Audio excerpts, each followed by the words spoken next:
Right, Shalom. Shalom. All right, giving all praises, glory, and honors unto Yahawah by Hashem Yahweh Shai by Hashem, Rakah Kodash. Double honors to the apostles, bishops of Great Millstone. Peace and blessings to the hopeful elect. This is Brother Zion from GMS Atlanta. Back with another edifying lesson. This is another week going in, going into the laws, the statutes, the commandments. Yeah, so we're coming to the end of another Sabbath. So I'm going to read into another section of the laws. Now I was looking through this, and they have this particular list of laws separated: 248, 365, positive and negative. Uh, but they're all still all 613. The scriptures doesn't mention anything about positive and negative, so it's just a list, right? It's just a list. Um, so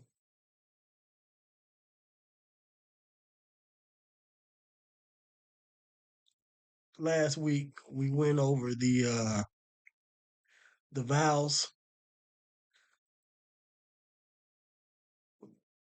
the laws on the vows, and the laws on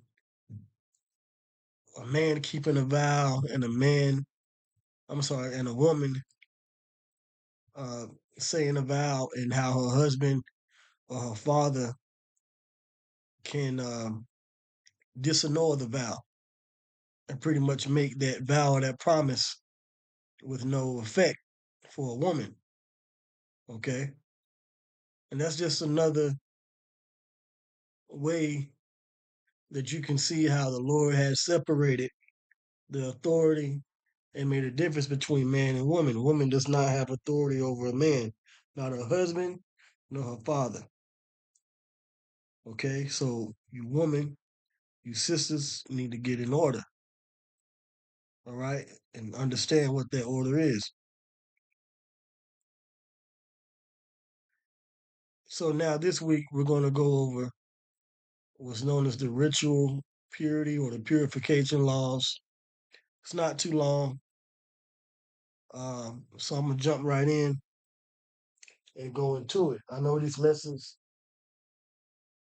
seem a lot more tedious and maybe longer, but this is a custom of our people to go to the temple in the past, and the priest will read the laws or read the commandments, right? And I am a priest. I am a Levite. So anyway, so we're gonna go into ritual purity and start with number 96 because we went through 92 through 95. Now we're gonna go starting here at 96. And this is a weekly thing, on the weekly Sabbath, you go over the laws, the commandments, you do your videos, your other videos, you study, you watch, you pay attention to things. And above all, you pray to Yahawah, Ba'ashem Yahweh Shai. So number 96, it says, anyone who touches or eats the carcass of an unclean animal becomes ritually unclean. So this is from Leviticus, the 11th chapter, Leviticus 11. And this chapter is pretty much dealing with I believe that the dietary laws. Yep, the laws about animals for food. And I'm telling you right now, you Black, Spanish, Native Americans, you tribes, you Israelites, y'all need to really, really, really change your diet. You got to change your diet up, right? If you believe in the scriptures, the Bible, if you believe you're an Israelite, you got to start keeping the dietary laws. These are the commandments that we can keep. Okay, consciously not eating no pork, not eating no shellfish. So, so all that red lobster and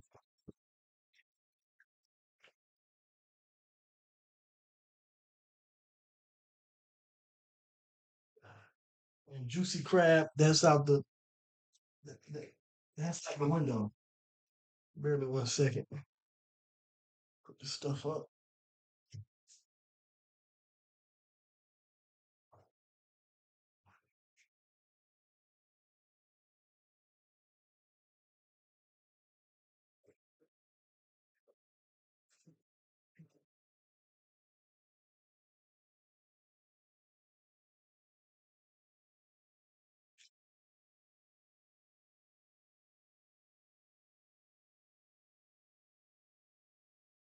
Make sure this is charging. All right, so we're good to go. So, you got to change your diet up. And even with keeping the laws and the commandments on the laws, eating the right animals or whatever, you don't want to eat too much fried foods, too much fried chicken, fried French fries and fried potatoes and all of that. That messes up your system. You get high blood pressure, you get uh inflammation, and then the inflammation builds up mucus in the body, and then when you got too much mucus, you get sick, and other illnesses come from that. And you have too much inflammation and too much mucus in a particular organ, then you can get liver disease, you can get gout, you can get uh, diabetes, all types of illnesses. So, it's one thing to eat lawful, but it's another thing to eat lawfully healthy. You want to eat organic. You want to eat certain times of the day. You want to fast often. So that's it on that. So, this pretty much, this law right here, this first one, is basically speaking on the whole chapter, because the whole chapter goes into what is a clean animal and what is an unclean animal. Okay? So it says, anyone who touches or eats the carcass of an unclean animal becomes ritually unclean. So if you eat pork, if you like ham hocks, if you like chitlins, you are ritually unclean. You are not, and you're physically unclean because you're messing up. You can get sick from that stuff, man. Okay?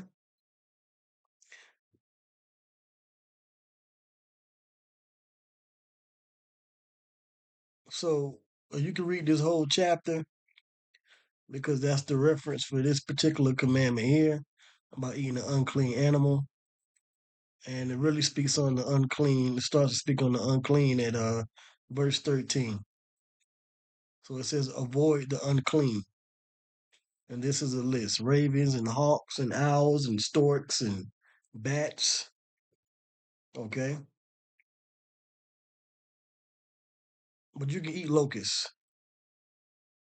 Even these of them ye may eat, meaning of the animals that fly and creep. You can eat locusts, grasshoppers, certain beetles. It says, but all other flying, creeping things, yeah, moths and butterflies, you don't eat them. Okay. Number 97. Anyone who touches or eats the carcass of a clean animal that dies of itself or is torn by wild animals becomes ritually unclean. Leviticus 11:29. So let's read that. Leviticus 11:29. It says, these also shall be unclean unto you among the creeping things that creep upon the earth: the weasel and the mouse and the tortoise after his kind. A lot of our people in the northern kingdom particularly of the tribe of Gad, the so-called Native Americans, those tribes, those clans or families, they would eat turtle, tortoise soup. All right, you don't eat that. It says, and the ferret, and the chameleon, and the lizard, and the snail, and the mole. All right, a lot of our people eat these animals. Right, snails, escargot. Okay, down there in Haiti, they eat that. Right, Haiti, they eat snail, that escargot, that French food. You don't eat that. Okay, so you got to stop eating escargot. All right. It says, these are unclean unto you among all that creep. Whosoever doth touch them when they be dead shall be unclean until the even. So let's say you got some dead animals on your property. You know, you remove it, but then you got to wash yourself and then you'll be unclean, right? Or you use a shovel, you know, bury them out the way. You know, roadkill, right? And then it said what? It says any one that eats or touches a animal that dies of itself or is torn by wild animals, you're ritually unclean. So you got to wash yourself. Okay. It says, and upon whatsoever any of them, when they are dead, doth fall, it shall be unclean, whether it be any vessel of wood or raiment or skin or sack, whatsoever vessel it be, wherein any work is done, it must be put into water, and it shall be unclean until the even, so it shall be cleansed. So let's say, I remember one day I went out to the backyard and we had some buckets out there. Uh, and we'll pour the truck, you know, pour the trucks and the cars around to the backyard to wash them. You know, wash the cars. You know, bring the water hose around to the house to the spigot, uh, and then leave the bucket out there. And I think one day it rained and the bucket was sitting out there. And then I looked in the bucket one day and there was a squirrel. I guess a squirrel fell off the roof of the house, fell into the bucket, or maybe it was trying to drink the water and it fell in the bucket, couldn't get out, so it died. So, you know, I had to take the bucket, throw it out, throw out the, you know, the dead, the you know, dead squirrel, and then of course, you know, I couldn't use the bucket, you know, to wash the car. So if you got an animal that falls on certain vessels, you got to wash it, you know, because that could be contaminated. Verse 33, and every earthen vessel whereinto any of them falleth, whatsoever is in it shall be unclean, and you shall break it. Right, like a clay pot, you know. It says of wood, if it gets on some clothes, you know, you might get blood on a shirt or some pants, right? It's unclean. You gotta take it off, wash it, okay? See, the Lord is He covers everything. You know, He covers everything. Okay. Let's go to the next one. Number 98. Any article, right? Okay, that's what I was reading into. Any article that has come in contact with the ritually unclean object becomes ritually unclean. Leviticus 11:31 through 38. So I left off at number 34. It says, of all meat which may be eaten, that on which such water cometh shall be unclean. So if you get a, let's say a clay pot has water in it and a mouse got stuck in the clay pot, and then you were outside and you were about to cook some steak on the grill, right? And some of that water splashes on your state, well then you can't eat that. Okay. It says of all meat which may be eaten, that on which such water cometh shall be unclean. And all drink that may be drunk in every such vessel shall be unclean. So you don't pour any drink in that vessel neither. It says, and everything whereupon any part of their carcass falleth shall be unclean, whether it be oven or ranges for pots, they shall be broken down, for they are unclean and shall be unclean unto you. Okay, so anything that you cook on, your pots, your pans, you gotta wash it, and then you can't, use it. Nevertheless, a fountain or pit wherein there is plenty of water shall be clean, but that which touches their carcass shall be unclean. Okay, so something like a well. All right, let me do this. Let me read this in the NLT. So it could be worded a little bit more an understanding of modern English.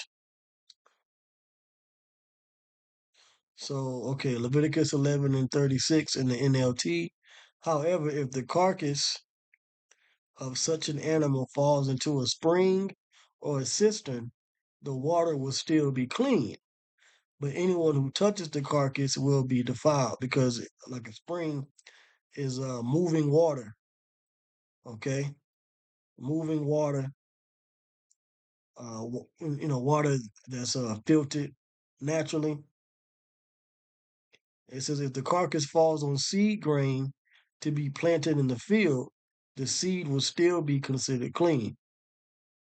So, your corn or your seeds that you plant, your garden, because it breaks down and that becomes fertilizer. But if the seed is wet when the carcass falls on it, the seed will be defiled. But so if you already watered it and it falls, then it's going to be a bad a bad seed. Uh, and then it goes on to the end. I'm just trying to stick to the specifics of the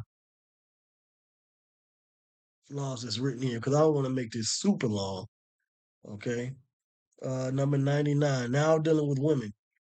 Menstruous women are ritually unclean.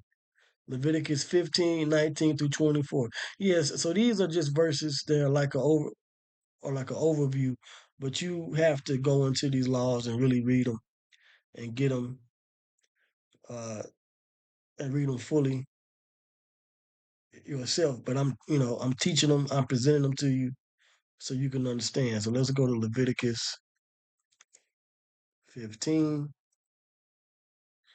Leviticus 15 and number 99, 19. So Leviticus 15 and 19.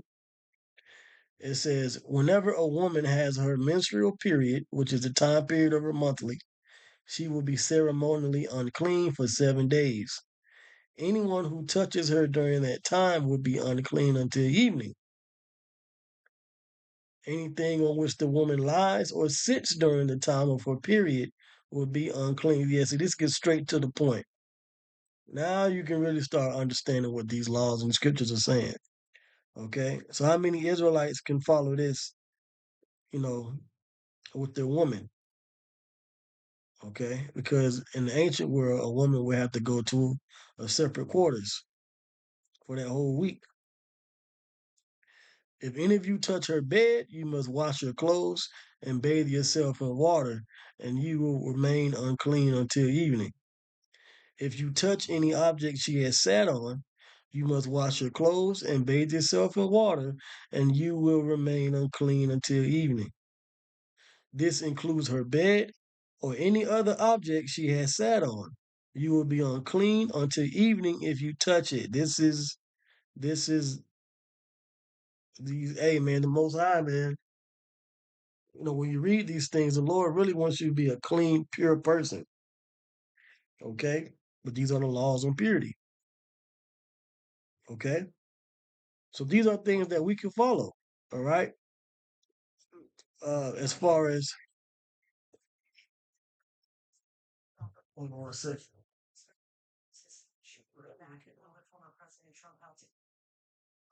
So as far as you know,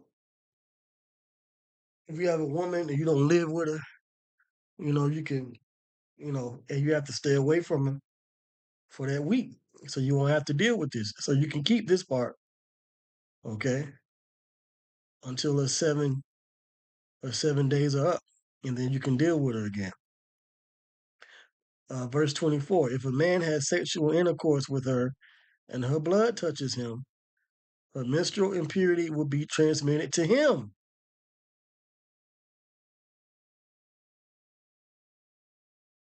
He will remain unclean for 7 days. So you're unclean for 7 days if you deal with it. And any bed on which he lies will be unclean. Right? So we got to make sure we're keeping this and we're not dealing with our woman in this manner when she's on her monthly. Okay? I think it stopped at 24 because it gets a little bit, yeah, it stops at 24. So, you know, but this is for educational purpose, right? They teach you, you know, uh,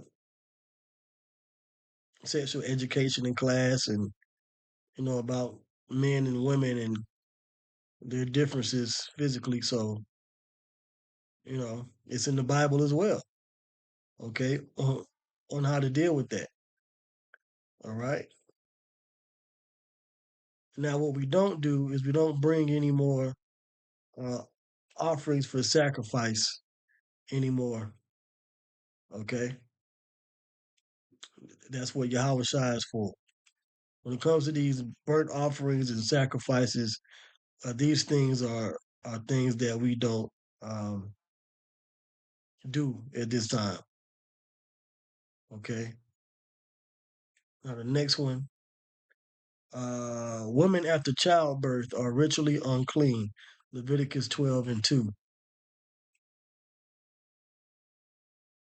So you go to Leviticus 12. I'll read one. The Lord said to Moses, "Give the following instructions to the people of Israel.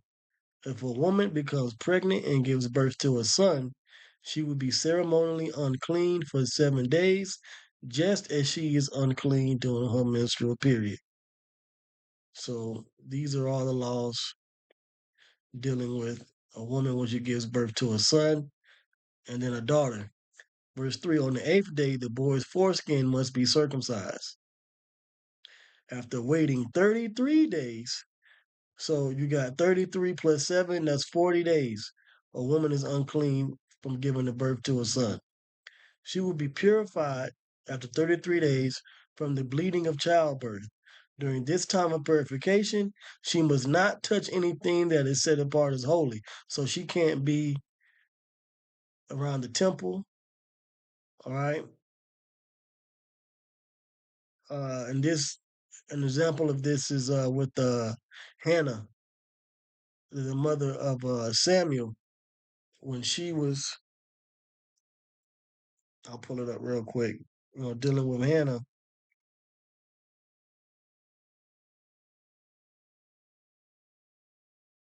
in First Samuel, which is the mother of Samuel.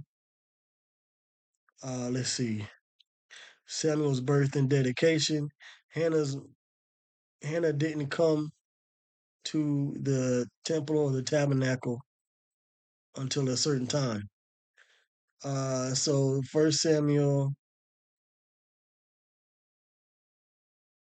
1:21. The next year, Elkanah, which is the father of Samuel, and his family went on their annual trip to offer a sacrifice to the Lord. But Hannah did not go. She told her husband, "Wait until the boy is weaned, then I will take him to the tabernacle and leave him there with the Lord permanently." So she stayed there for she stayed away for a certain amount of time. Okay? Let me see here.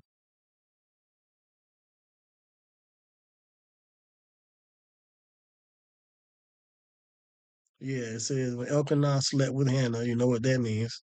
The Lord remembered her plea, her prayer about having a son, and in due time she gave birth to a son. So then you had 9 months.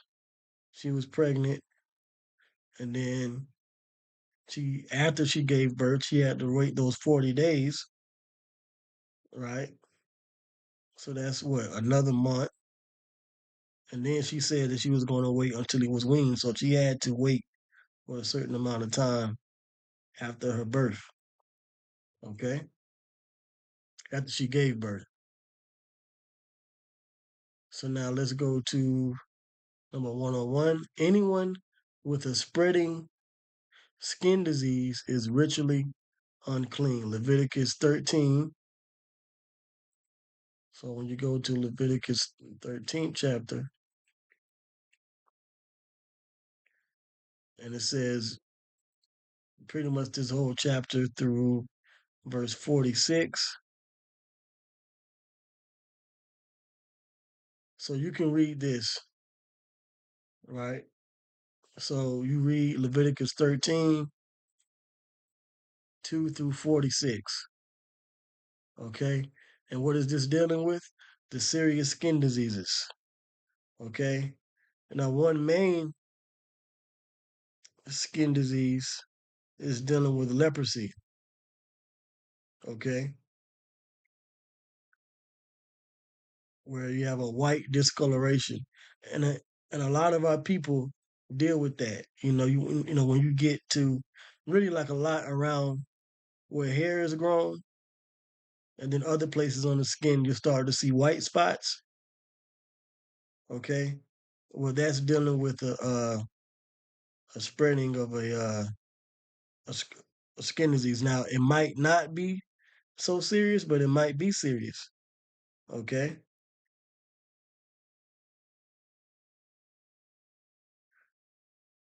so let me read this here so you can understand. Leviticus 13 and 13. When the priest examines the infected person and finds that the disease covers the entire body, he will pronounce the person ceremonially clean. Since the skin has turned completely white, the person is clean. Okay, this will be your albino, right? Or uh, or or if it doesn't spread, like one I think she's a model now, Winnie Harlow. She deals with that, but I don't think I don't think it spreads. Now someone can look it up and see, but I don't think the whiteness in her skin spreads, so she would be clean. Okay,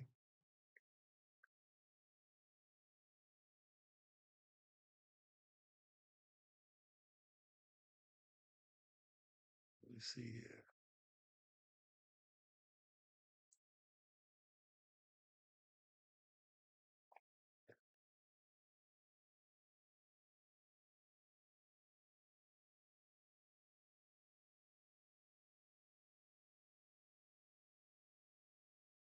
Yeah, so it says if the priest finds the affected area has not changed and the problem has not spread on the skin, the priest will quarantine the person for 7 more days. On the seventh day, the priest will make another examination. If he finds the affected area has faded and has not spread, the priest will pronounce the person ceremonially clean. It was only a rash. So that might be a rash. The person's clothing must be washed and the person will be ceremonially clean. But if the rash continues to spread, well, this is dealing with the whiteness, right? When you read the KJV, if it continues to spread, the person, after the person has been examined, the infected person must return to be examined again. So it can't spread, okay? And this is dealing with what? Turning, the skin turning white, okay? So these are the laws, this chapter here, dealing with, it's really the law on leprosy, okay? Yep, the test for leprosy. So leprosy is dealing with your skin turning white, Okay, or your hair turning white, because sometimes you'll see someone that has leprosy or uh, vitiligo or an albino, but their skin might be white in certain parts, and then dark skin in other parts, and then the hair might be dark where they're dark skinned, but then when you look towards their white flesh, they have white hairs. That's the spread of leprosy. That's the plague of leprosy. Okay. So everything we see today is in the scriptures, man. You just, got to understand what it is. And then these doctors, these modern times dealing with Esau, he'll tell you it's something else. So now, let's see. 102. Any clothing contaminated with the spreading disease is ritually unclean. Leviticus 13:47 through 59. So we can read 47 through 59. Leviticus 13 and 47. The garment also that the plague of leprosy is in, whether it be a woolen garment or a linen garment, whether it be in the warp or the woof of linen or of woolen. Let me get this in the NLT. 13 and 48. I should have clicked on it. Leviticus 13 and 48. So 47. Now suppose mildew contaminates some woolen or linen clothing, right? Especially if you deal with a damp area and a damp area, and then you have clothes. You can get mold. That's why they put mothballs and other things around the clothes so it won't get eaten and you know messed up by the water. So it says a woolen or linen fabric, the hide of an animal or anything made of leather. Because remember, when you're dealing with natural materials, they deteriorate. Okay, especially leather. I had a leather coat, and it was I think it started to get some mold on it, and then I caught it. I was able to you know check it, wipe it, and it wasn't bad. And I just put it up. It says if the contaminated area in the clothing, the animal hide, the fabric, or the leather article has turned greenish or reddish, it is contaminated with mildew and must be shown to the priest. So the priest had a very big job in Israel. After examining the affected spot, the priest will put the article in quarantine for 7 days. Yeah, you got to put it up. On the seventh day, the priest must inspect it again. If the contaminated area has spread, the clothing or fabric or leather is clearly contaminated by a serious mildew and is ceremonially unclean. The priest must burn the item, the clothing, the woolen or linen fabric or piece of leather, for it has been contaminated by a serious mildew. It must be completely destroyed by fire. Yeah, because that's an organic mildew and mold is organic. You got to burn that. You got to get rid of that. But if the priest examines it and finds that the contaminated area has not spread in the clothing, the fabric, or the leather, like a leather jacket, the priest will order the object to be washed and then quarantined for 7 more days. Then the priest must examine the object again. If he finds that the contaminated area has not changed color after being washed, even if it did not spread, the object is defiled. It must be completely burned up, whether the contaminated spot is on the inside or outside.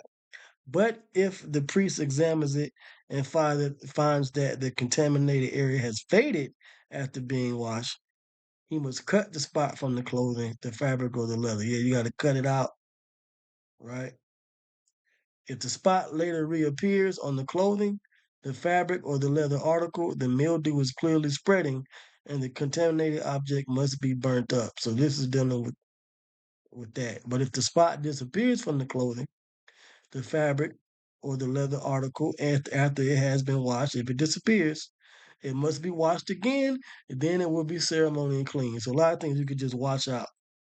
These are the instructions for dealing with mildew that contaminates woolen or linen clothing or fabric or anything made of leather. This is how the priest will determine whether these items are ceremonially clean or unclean. All right. One. Okay. Let me see. 103. A house contaminated by spreading disease is ritually unclean. Leviticus 14:34 through 57. And we don't build our own houses anymore. So because a lot of that, dealing with the houses, you got to take the bricks out, if you find the spot. But I'm gonna read it. What is this? Leviticus 14 and 34. Leviticus 14 and 34. Treatment of contaminated houses. Then the Lord said to Moses and Aaron, and when you arrive in Canaan, the land I'm giving you is your own possession. I may contaminate some of the houses in your land with mildew. It is all the Lord, right? Traditionally rendered leprosy, right? Leprosy of the house. The owner of such a house must then go to the priest and say, "It appears that my house has some kind of mildew." Sometimes we deal with that today, and you call a specialist out. Before the priest goes in to inspect the house, he must have the house emptied so nothing inside will be pronounced ceremonially unclean. Yeah, so you got to move stuff around, right? But this is dealing with the ancient world. Then the priest will go in and examine the mildew on the walls. If he finds greenish or reddish streaks, sometimes it turns black, right? And the contamination appears to go deeper than the wall surface, the priest will step outside the door and put the house in quarantine for 7 days. Yeah, that's why when they fumigate your house or they do certain things, you gotta leave. You might stay in a hotel for a couple of days, or you might stay at a family's house, especially if they find mold in like your apartment. You know, it's getting all through the ventilation. On the seventh day, the priest must return for another inspection. If he finds that the mildew on the walls of the house has spread, the priest must order that the stones from those areas be removed. So you might have to cut out. They might have to come in and cut out that sheetrock. The contaminated material will then be taken outside the town to an area designated as ceremonially unclean.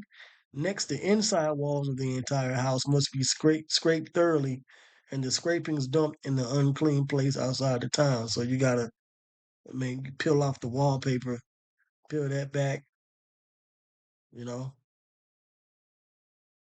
other stones will be brought in to replace the ones that were removed, and the walls will be replastered. So you might have to replace it with another piece of sheetrock, cut it out, plaster it back over, repaint it. But if the mildew reappears after all the stones have been replaced and the house has been scraped and replastered, the priest must return and inspect the house again.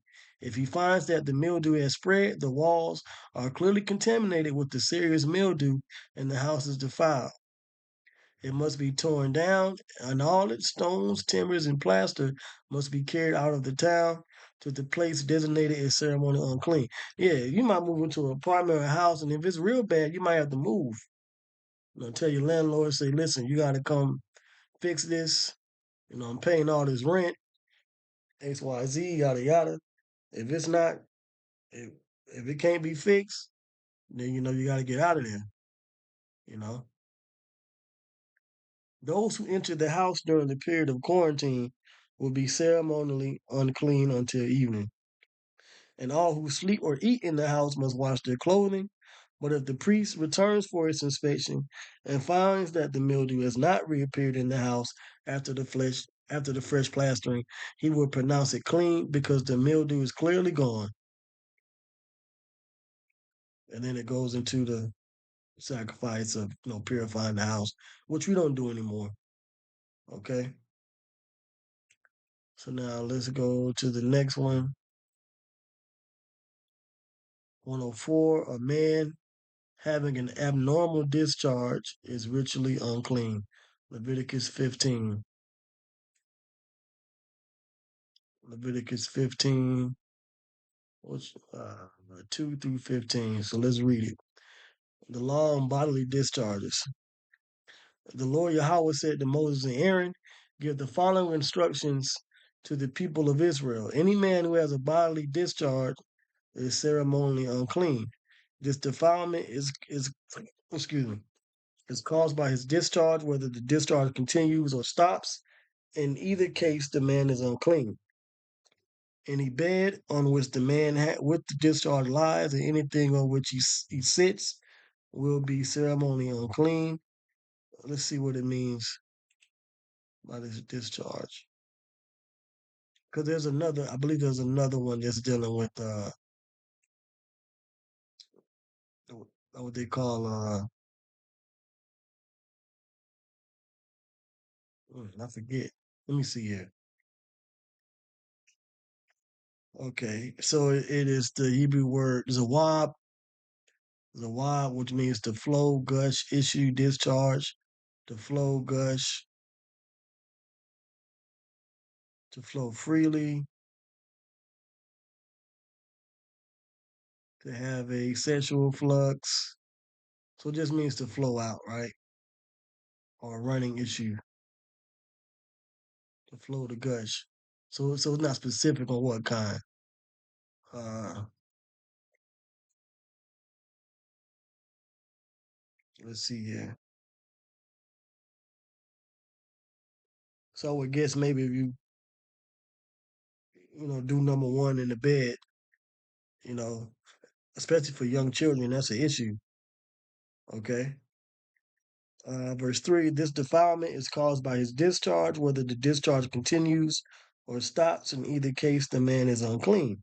Or any bed on which the man with the discharge lies, or anything on which he sits, will be ceremonially unclean. So if you touch the man's bed, you must wash your clothes and bathe yourself in water, and you will remain unclean until evening. Right. So, of course, if a man has a discharge uh,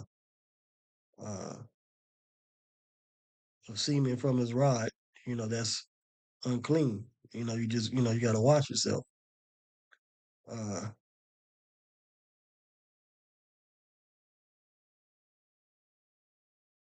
and if you touch them, you have to wash yourself. Okay. Dealing with this here, because Jake does a lot of this. Leviticus 15 and 16. Whenever a man has an emission of his seed, he must bathe his entire body in water, and he will remain ceremonially unclean until the next evening. So you take a bath after. Any clothing or leather with his seed on it must be washed in water, and they will remain unclean until evening. After a man and a woman, all right, have slept with each other, they must each bathe in water, and they will remain unclean until the next evening. And then this goes into when I was dealing with the woman, all right. So this is for the man and the woman, dealing with their issues. Okay. Let's see the next one. A woman with an abnormal discharge is virtually unclean. We read that, right? Well, okay. So it says we read 15, we read 19. So let's read 25 through 28. Leviticus 15 and 25.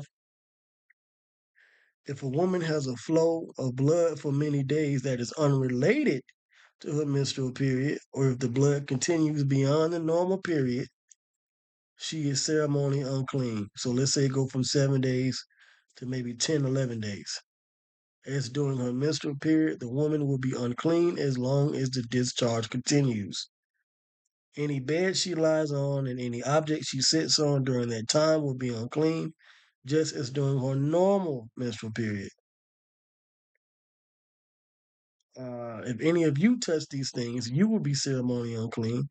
You must wash your clothes and bathe yourself in water, and you will remain unclean until evening. And us dealing with the woman outside of the house in the workforce and school, you know, you might touch a door, you might sit in a seat at a restaurant, you and your wife might share a car, you know. in this world is really it's pretty much all- you know, it's hard to go without being around a woman, period. And then you never really know when they're on their monthly. So you be unclean a lot of the time, especially if you work around women. So I mean that just goes to show you how defiled this world is and how they don't keep the ordinances of the Lord. But whatever you can help, you go home that day, you take a shower. Verse 28, when the woman's bleeding stops, she must count off 7 days, so another 7 days. Then she will be ceremonially unclean. And then it speaks about the sacrifice, which we no longer do. Okay? Let's go to the next one, number 107. A human corpse and anyone who comes near it is ritually unclean. Numbers 19:11 through 16.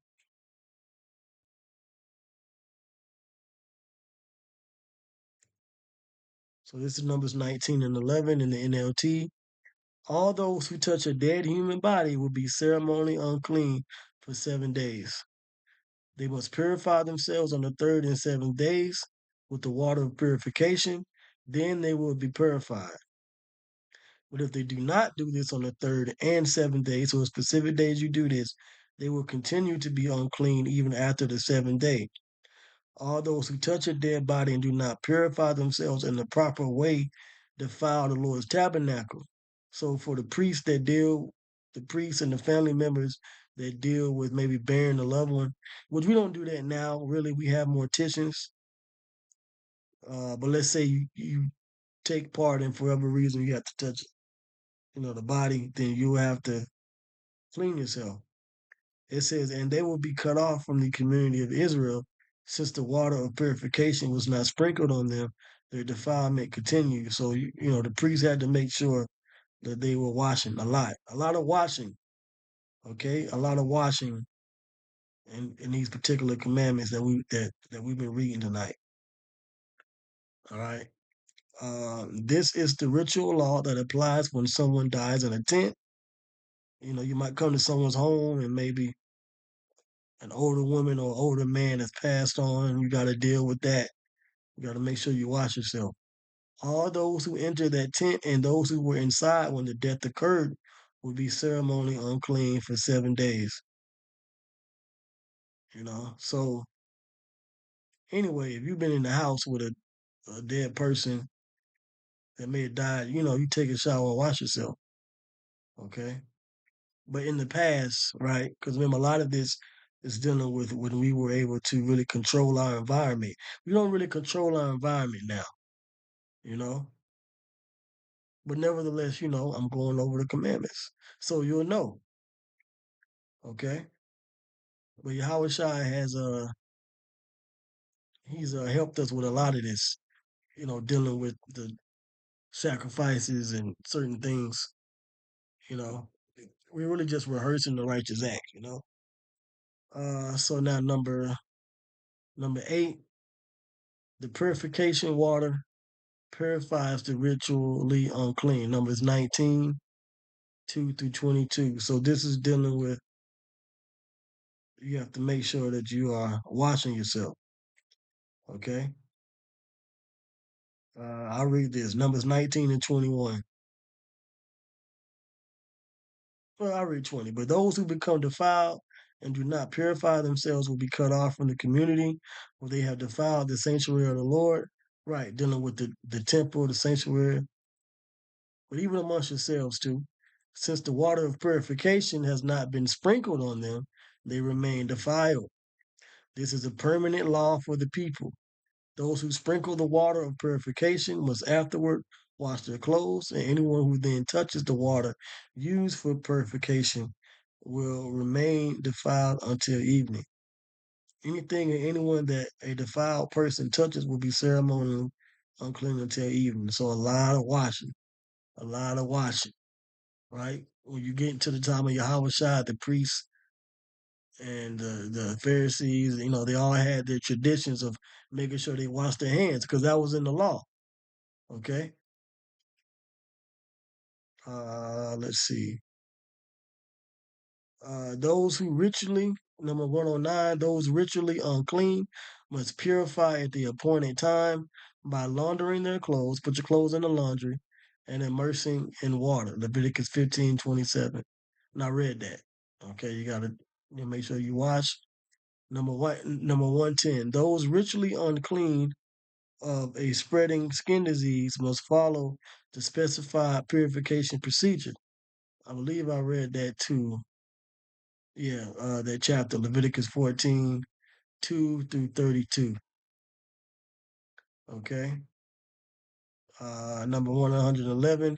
Those unclean of a spreading skin disease must shave off all their hair. Leviticus 14 and 9. Okay, I read Leviticus 14. Yep, earlier. Let's see, Leviticus 14. Did I read that? Okay, I read 14 and 34. Let's see what that says. Leviticus 14. These are quick, but these are laws to know. Now, see, we don't know all these laws. We don't do all these laws. So we're definitely not in the new covenant now, you know. Leviticus 14 and 9. I'll read it real quick. It says, on the seventh day, they must again shave all the hair from their heads, including the hair of the beard and eyebrows. They must also wash their clothes and bathe themselves in water. Then they will be ceremonially clean. Okay? Right. And this is dealing with the cleansing from the skin diseases. Okay? So let's say you had leprosy or you had some kind of illness in the skin. You give up a sacrifice to the Lord, which we don't do. And then during that time, you have to shave all your head from your hair, your eyebrows, your beard, your hair, everything. Okay? So now, number 112, those unclean of a spreading skin disease must be easily distinguishable. Leviticus 13 and 45. So you got to let someone know. So if you were sick or you were dealing with a spreading skin disease, you had to let Jake know. Okay? Just walk around amongst people and you got, leprosy, that ain't right. Leviticus 13 and 45. Leviticus 13 and 45. Those who suffer from a serious skin disease must tear their clothing and leave their hair uncombed. They must cover their mouth and call out, unclean, unclean. As long as the serious disease lasts, they will be ceremonially unclean. They must live in isolation in their place outside the camp, right? Because you have to quarantine. So that means you would have to be outside the camp for a certain amount of time. And then it's, it reads it funny here. I got Jake screaming out, unclean, right? But pretty much you had to be like, hey, listen, I ain't clean, man. I ain't clean. Stay away from here. You know, what was that? Leviticus 13, 40, 45. And the leper in whom the plague is, his clothes shall be rent and his head bare, and he shall put a covering upon his upper lip and shall cry, unclean, unclean. So you got to let people know, you ain't clean. I mean, in quarantine, little kids, how Jake be running around. Y'all want to go see the unclean man? Y'all want to go see the leper? You know how Jake kids do.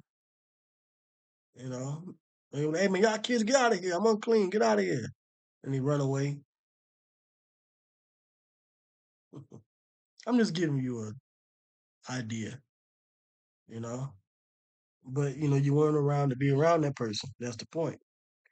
Number 113, the ashes of the red heifer are to be used in ritual purification. Numbers 19, 2 through 9. We don't do that anymore. I believe that's pertaining to let's see. Numbers 19. Numbers 19. Numbers 19, the ordinance of the red heifer. Yeah, we don't do this anymore. Okay. And the Lord Yahweh spake unto Moses unto Aaron, saying, This is the ordinance of the law which the Lord hath commanded, saying, Speak unto the sons of Israel, which are the children, the sons, that they bring thee a red heifer without spot, wherein is no blemish. A red heifer is a female cow, right? And upon which never came yoke. So it wasn't used for farming.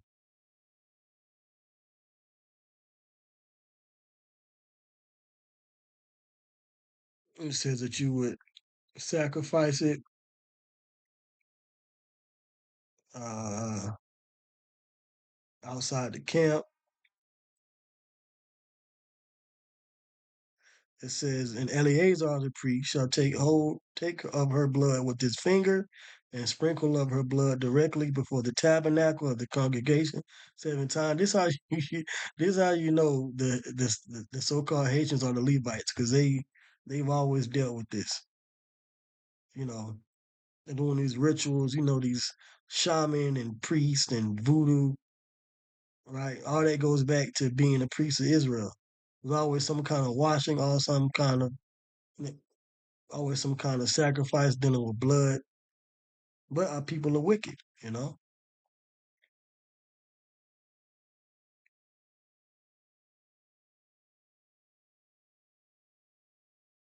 So they would have to sacrifice a red heifer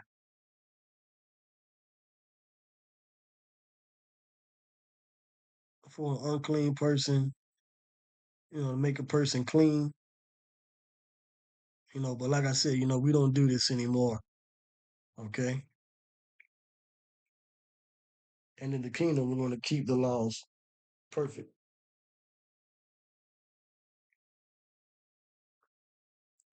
okay? And that'll be the new covenant. So this is it, really.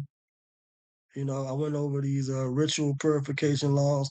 A lot of this you have to kind of read into these chapters. Um, preferably like going to the NLT version or another version to get a little bit more clear understanding. And of course, as always, you have the tools to go into the blue letter in the Hebrew. All right. Um, but I'll really be here all day, all night, going into these commandments here, breaking down each one and figuring it out and breaking it down, which a lot of these, like I said, we really don't tend to anymore.